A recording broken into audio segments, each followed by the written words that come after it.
Hi guys! Welcome back to my channel. It's me, Ate Enero, and alam nyo, matagal akong hindi nagbibideo kasi minsan tinatamad ako, minsan busy ako. Ganun. So, tara, samahan nyo po ako. At ito ang aking a day in my life as kong yan cheche inong kong nga di bumaba ng charot.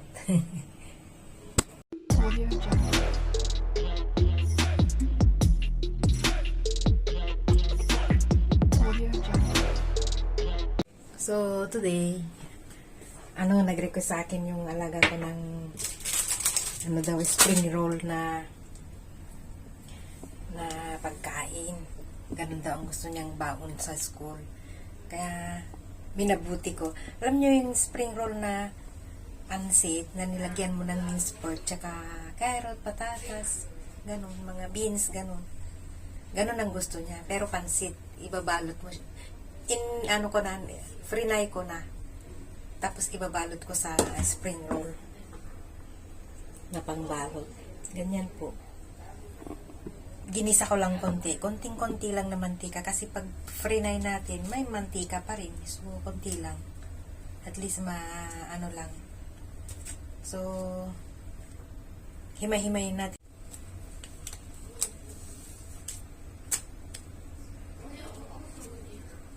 Ayan po. Himay-himay lang. Pampahaba ng oras, charot. At yan nga po, try nating magbalot ng isa. Para makita nyo. Parang magbalot din lang yan ng turon. Kaya lang, may pansit siya. Yung kagaya ng Chinese style na spring roll. Ganyan ang gusto nila. Na-taste ko na din sa restaurant ito. Pero, gumawa na rin ako dito sa bahay. Noon, kaya sabi ng alaga ko, masarap daw. Gustong ulitin. Kainin. Ganyan nga po. Bakit kaya hindi ko naisip ang ganito noon nung nasa Pinas ako? Para napatry ko sa mga junakis ko. Pero pwede ko namang sabihin sa kapatid ko na pwede niyang gawin ito. So, ganyan lang po. Ilagay tayo ng konting tubig. Para pandikit. Hindi na kailangan lagyan ng egg kasi diba? Diba? Ayan. So, mamaya po.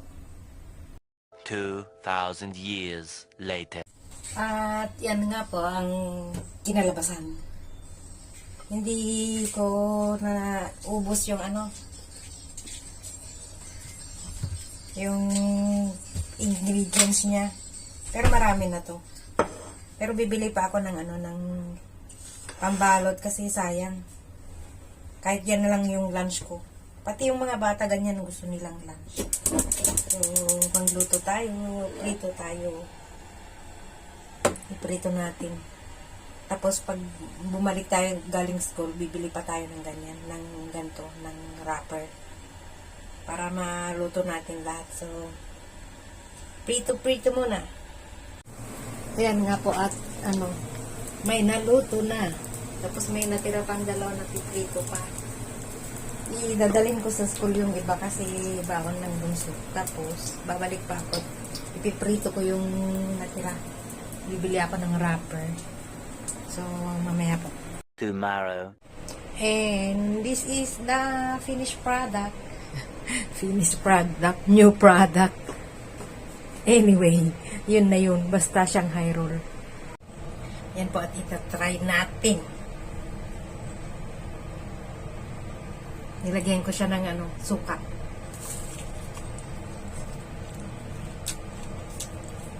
Mainit. Masarap. Kasi nilagyan ko siya ng magic sarap.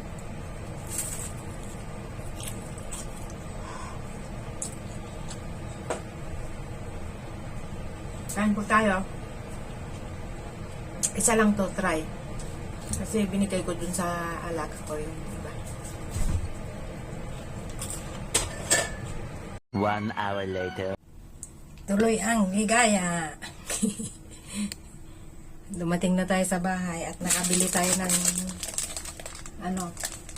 pambalot ulit. Tapos na-taste ko kanina, medyo kulang siya sa alat. Kaya aalatan natin ng konti.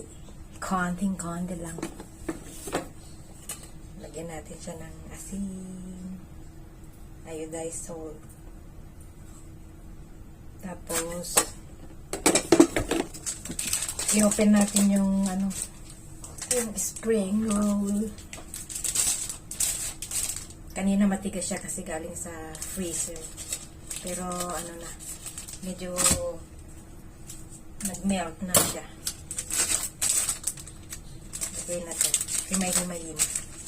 Ewan ko kung ilang piraso pang magagawa niyan kasi 15 yung nagawa ko kanina. 5 yung binigay ko dun sa alaga ko sa school. Tapos 9 yung kinain ng dalawa kasi tinaste ko nga yung isa. Ayan, ganyan po. Cute siya, oh. Maliliit lang sila. Pero mas masarap yung yung mga pambalot ng turon sa Pilipinas. Iba yung pambalot sa Pilipinas homemade. Ito factory made. Diba? Mas masarap yun.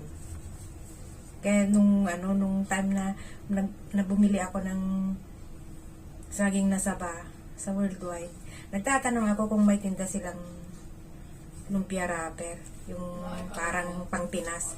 Sabi nila hindi, wala daw silang tindang ganun. Mahirap siguro magawa ng ganun kung hindi sanay. Kaya ito na lang instant pambalo na nabibili dyan sa grocery. Ayun. Kaya maghimay-himay at magbalot-balot tayo ulit. Kasi kinulang. Hindi pa ako kumain ng lunch.